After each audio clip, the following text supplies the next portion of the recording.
Welcome to the Business Building Blocks podcast, where we talk about struggles and celebrations that leaders and entrepreneurs experience on their journey to success. I'm your host, Kristina, and I'm passionate about helping you achieve massive amounts of success at work and at home. We'll talk about all things people and organizational wellness, share relatable stories, and feature insightful guests because quality people and processes are at the heart of every success story. Ready to learn, grow, and have fun? Let's dive in. Hello, and welcome to the Business Building Blocks podcast, where we talk about all things that help you grow an amazing culture, both at work and at home. I'm your host, Kristina Schmidt, and today we're going to start a two-part series on two key elements that all leaders need to master in order to get the most from their team. So today, in series number 1, we're going to talk about the first element, which is trust. In the next episode, we'll talk about the second key element, which is empathy. So for those of you on YouTube watching this, you may notice my setting looks a little different. It is summer and the boys are home from school. And so on Mondays, which is when I record my podcast sessions, I get to go to my co-working space. And so we won't have any guest appearances when I do them here. So we're going to give it a try this week and see how it goes, see if we like recording at the co-working space. It's the Atrium. So if you're ever needing a place to work in St. Thomas, amazing place called the Atrium. So come check it out. It's gorgeous, wonderful work setting. So today we're going to talk about trust. So I want to go through defining first what trust is, why it's important, and then I'm going to give you 3 tips on how you can start to build it with your team. Now you might be saying, Kristina, of course trust is important. Of course I'm honest. Of course I'm trustworthy. But one thing that we have to remember is that without really trying, whether you're talking about a separation between leaders and team members or even customers and clients, there's an element of trust that needs to be built. So every relationship is a relationship that we need to work on within our business, and we have to build trust. And the quicker we can do that, the quicker we can have a more effective team, a more effective employee, or we can build trust with our clients and have more better results for our business as well as their business, depending on what your business is. So what I want to get into is first just defining trust. So obviously trust it's that feeling that you get when you know someone is effective or good. So I'm going to read to you.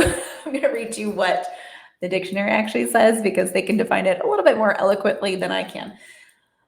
But basically, it's that firm belief in the reliability, truth, ability, or strength of someone or something, or it's to have faith in someone, to kind of use another word around it. So having faith in people, having faith that your boss is going to do the right thing, having faith that your employee is going to do the right work, or they are trustworthy in general, or that your client is going to live up to their end and the person you're buying from, so your supplier, is giving you the best product or the best service that meets your needs.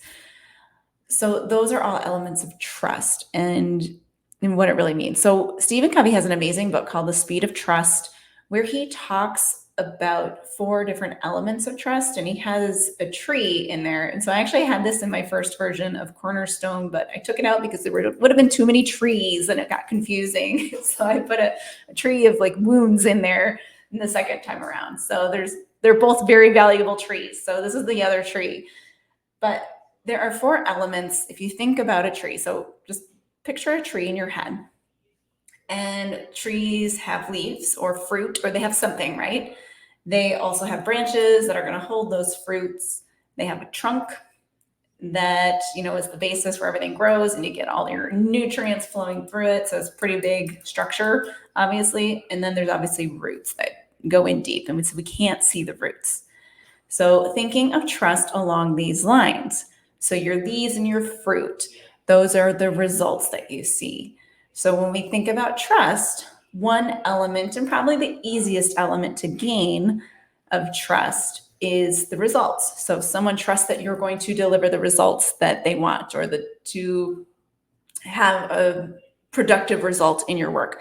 So that's the first element of trust. So easy to see, pretty easy to gain. You do a couple of rounds of work and they get results, everybody's happy, right? So that's a pretty simple one.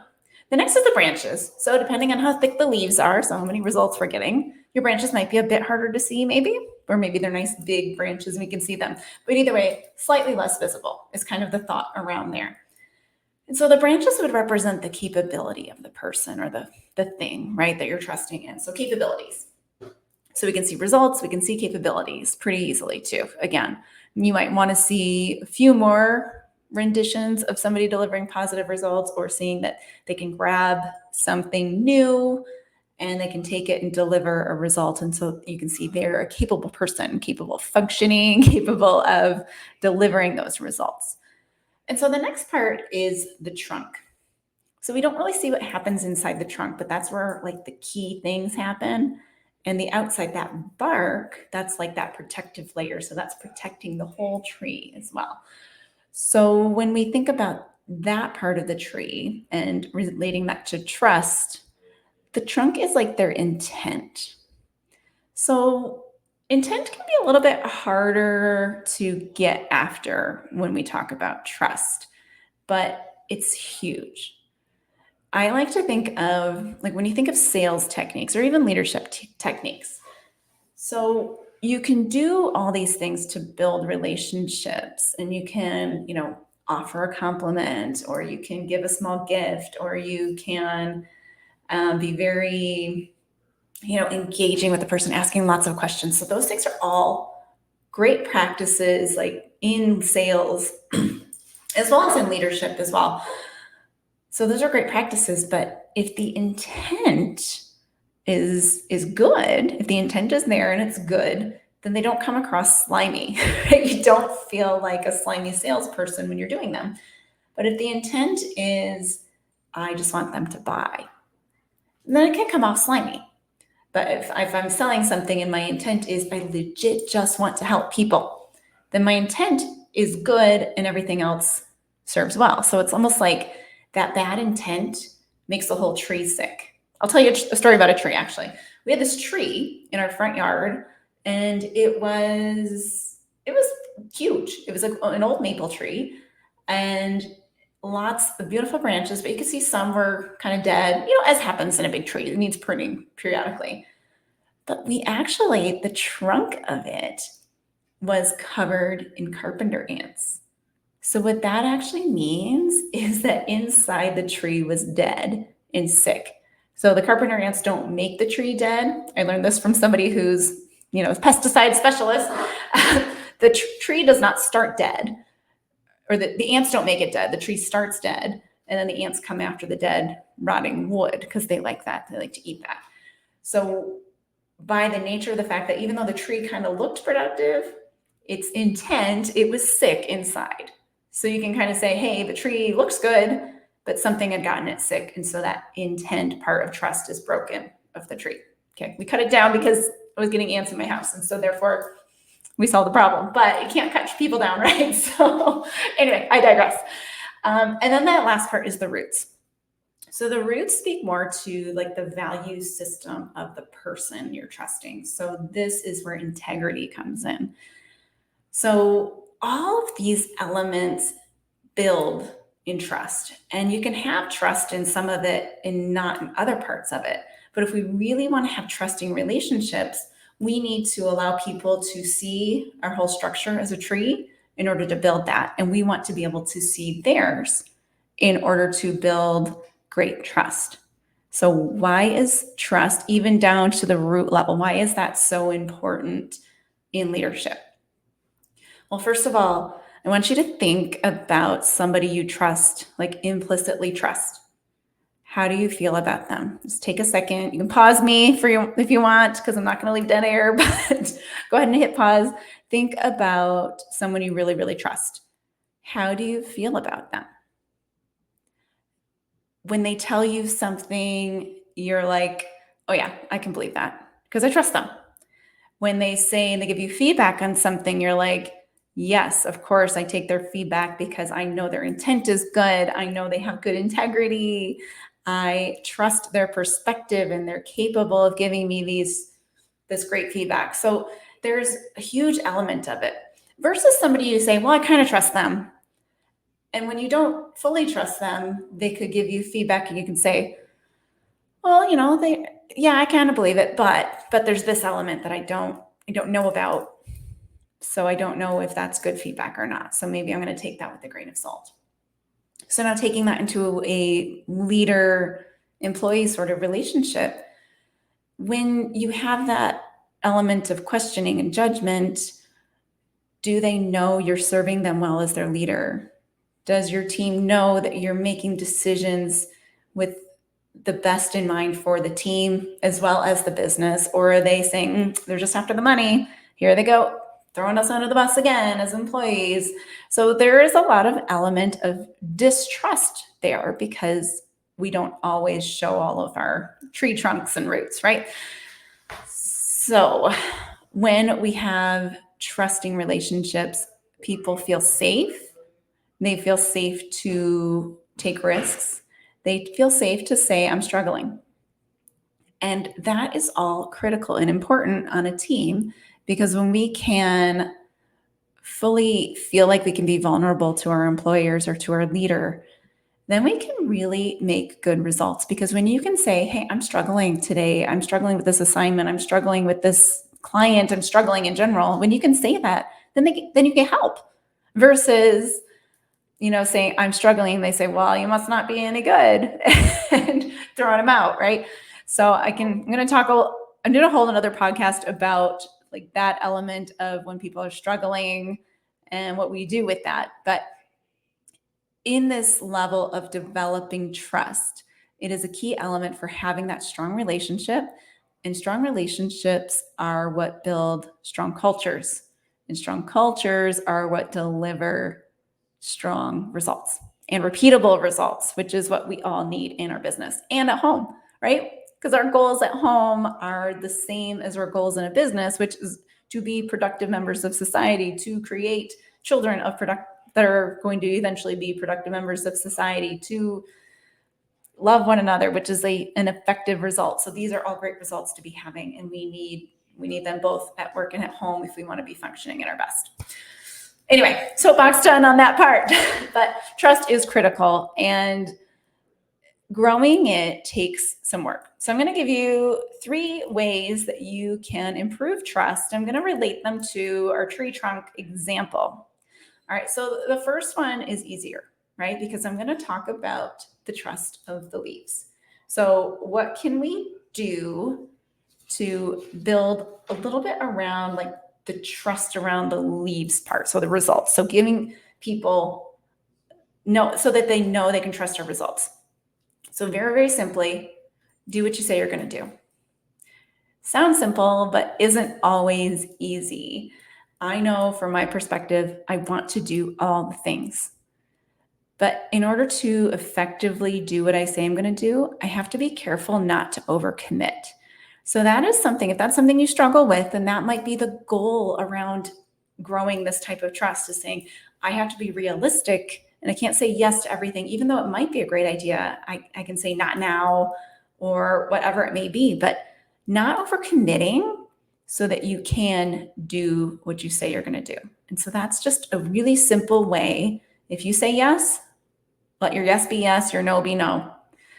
And if you say, yes, let's implement this thing, then implement the thing. And if you can't implement the thing, then say, I don't have the time or the wherewithal to implement the thing. Maybe get a team working on it. So delegation, go back to my last podcast to learn about delegation.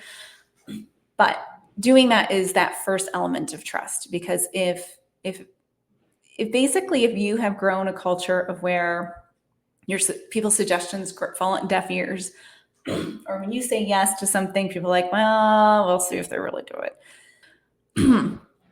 So you don't want to have that. That is not going to build trust with people. That is going to continue to break the trust. And that will have big effects on results and your ability to have big asks of your team as well. So second thing we can do, this one is going to get a little bit down into the intent section. So thinking into the trunk section, okay? So one easy, quick thing you can do, and I know I say this for everything, but this is because it is so useful. Just do a team working genius assessment, do a team workshop. You can do a self-assessment. You can bring somebody like me in, you can do it with your team. But when you do that, you give people language to feel okay about the things they're not good at. So you relieve a lot of guilt from people, but you also relieve a lot of judgment of others. So when there may be a team that has a lot of strong tenacity, so that bottom implementation half of the working genius. And then you've got somebody in there who's a great inventor, but has very low tenacity. So they're going to struggle with the same things that most of the team is actually really good at. And what that causes typically when we don't have a language for it is it causes a lot of judgment against that one person, even though that person has probably brought great value in the inventing side of it. Because they don't execute very well or they don't finish their tasks, a lot of people are like, man, they're worthless. They never get anything done. They have all these ideas and they don't really put anything out there and they never finish. And we always have to clean up all their work. But when you have words for it, when you can say, oh, well, that person just has a frustration of tenacity. And therefore, when a project gets to that point, we're all going to jump in and help because we're all really good at it, but we need his invention because none of us have it. We're all frustrated by invention, and so we don't come up with any good ideas. He's the best problem solver of the group. He just struggles to implement the actions from the solutions that he invents. So you now start to appreciate people for what they are and who they are and what they bring to the table as part of the team. And you start to stop judging them, but start to say, oh, they're so valuable in this area. Or, and just having that language is going to open up the doors for trust and that trust of intent. So when we think that somebody's not finishing something, we tend to call them lazy. We tend to say, oh, man, they're out to lunch. They don't care, right? And so now we're judging their intent. And when we can give language around and reasons around people's intent, and we see, oh, it's not their intent that's doing it. It's just kind of who they are and they need help. This is an area they need assistance. And that's okay. Having assistance and getting assistance is okay. Again, that's that other podcast. Okay. So the third thing that you can start to do to build trust, and this is even a great one to build trust with someone where it may be broken, where maybe you've had struggles. But this one is start to have those difficult conversations. So a lot of people shy away from difficult conversations. So like feedback conversations, talking about a misunderstanding, talking about kind of like that elephant in the room where maybe it's a judgment you had, right? We struggle with those things because we think they're going to damage the relationship. But I would say if they're done well, 99, and this is a made up statistic, so I'm sorry, but so many times it will actually help the relationship, not hurt it. So when you can have an effective feedback conversation or an effective discussion about something where there's a disagreement, you're actually going to grow that relationship. And that's because you're getting it out on the table. So you're stopping having those conversations in your head about, oh, who is this person? Why are they always fighting against me? Why are they always, why can't they see it from my perspective? So you're having these conversations in your head and you're imagining that people are acting a certain way. But when we have the difficult conversation and we do it effectively, we actually get these things out on the table. We start to understand why this person thinks this way or how they really feel, not just what we're seeing. So we're digging deeper into that intent side and even a bit into the integrity roots portion because we're starting to understand their perspective. And that is huge. And another thing that's going to help is in the next podcast, but having empathy during those conversations and understanding that when we're having these difficult conversations, it's not always about convincing the person that my idea is right, your idea is wrong. That's usually not the goal. It's usually to have an understanding. Our goal is to understand, not to be right. And when we can have those difficult conversations where that's our mindset around them, they can grow a relationship enormously. You can take a leap in a relationship after that tough conversation and really start to build some strong trust bonds through that. So that one's a little bit harder. And if you would like a quick guide to help you have that conversation, I have a great freebie on my website. I will put the link down in the show notes, but it's a great freebie. It walks you through how to prepare your mindset first before you have the conversation, and then prepare your language around it.